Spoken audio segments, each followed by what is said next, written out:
आपको जनता ने अवसर दिया पार्लियामेंट के अंदर मुद्दों पर चर्चा करने को लेकर। आप सड़क पर उतरकर बंदर गुलाटी नहीं मार। राहुल गांधी के नेतृत्व में 100 चुनाव हार चुकी है कांग्रेस, और वही कांग्रेस है जिसका नाती इटली का है। भारत देश को एक विभाजित करने का षड्यंत्र रच के बाहर के लोग। आप मेरे पीछे देख सकते हैं कि भाजपा के कार्यकर्ता किस तरह से प्रशासन के द्वारा जो बैरिकेडिंग किया गया है उसे पार करने के लिए कोशिश कर रहे हैं, मगर प्रशासन जो है उन्हें रोकने का काम कर रही है।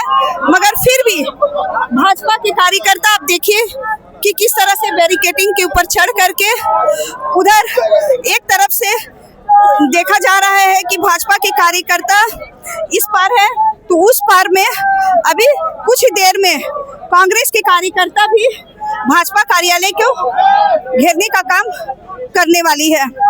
कल यानी 22 जुलाई को देखा गया कि रांची पूरी तरह से रण क्षेत्र बन चुका था।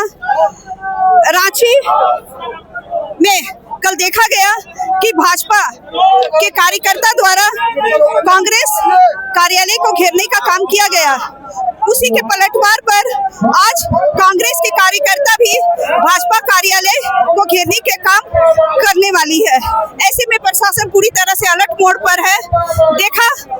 देखने वाली बात रहेगी कि कांग्रेस और भाजपा जब आज फिर दोबारा 23 जुलाई को आमने सामने होती है तो रांची का माहौल क्या होने वाला है। अराजकता का माहौल पैदा करना चाहते हैं। हम राहुल गांधी से सवाल पूछते हैं, राहुल गांधी जी, सदन में देश की जनता ने आपको विपक्ष का नेता बनाया है, कांग्रेस पार्टी प्रमुख विपक्षी दल है, तो क्या आप सड़क पर उतरकर बंदर गुलाटी करेंगे?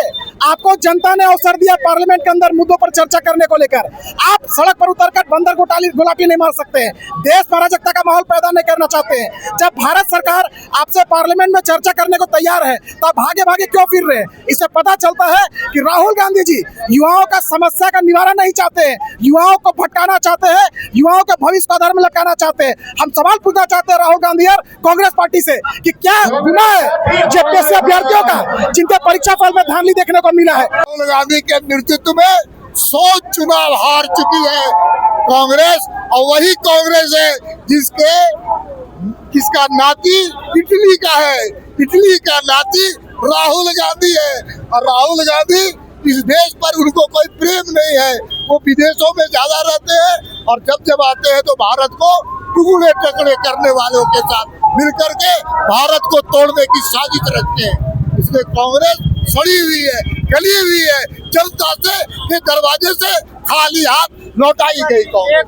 देखिए, कांग्रेस पार्टी पूरे देश में एक विद्यार्थियों के आंदोलन को हाईजैक करके और अराजकता फैलाने की कोशिश कर रही है। माननीय नरेंद्र मोदी जी का जो सरकार 2047 में एक विकसित भारत का जो संकल्प लेकर के चला रहे हैं, तो कांग्रेस पार्टियों ने उसमें बाधा उत्पन्न करने के लिए वो उनके कार्यकर्ता हैं जो टुकड़े टुकड़े गैंग के लोग हैं और सनातनियों को गाली दे रहे हैं, ब्राह्मण को और भारत से भगाने खोज रहे हैं, भारत को नेपाल बनाने खोज रहे हैं, भारत में जो अफजल जैसे गुरु को बोल रहा है कि आपका जो है कातिल जिंदा है, वैसे लोगों के साथ जुट कर करके भारत देश को एक विभाजित करने का षड्यंत्र रच के बाहर के लोगों का जो पैसे के द्वारा यहाँ पर जो एनजीओ के माध्यम से तरह तरह के लोगों को हर शहर में आंदोलन के माध्यम से अराजकता फैलाना चाहते हैं और भारत देश को बर्बाद करने का उन्होंने नाकाम कोशिश कर रहे हैं। इसे भारतीय जनता पार्टी कार्यकर्ता नाकाम होने नहीं देंगे। हम सभी एकजुट होकर के भारत को एक विकसित राष्ट्र बनाने का संकल्प लेंगे। आप लोग आज भाजपा का डंडा लेकर के यहाँ खड़े हैं, वो लोग भी तो डंडा लेकर आ रहे हैं। डंडा नहीं हम लोग लेकर के आए, तो झंडा लगा हुआ है, लेकिन लातों के देवता बातों से नहीं मानते हैं।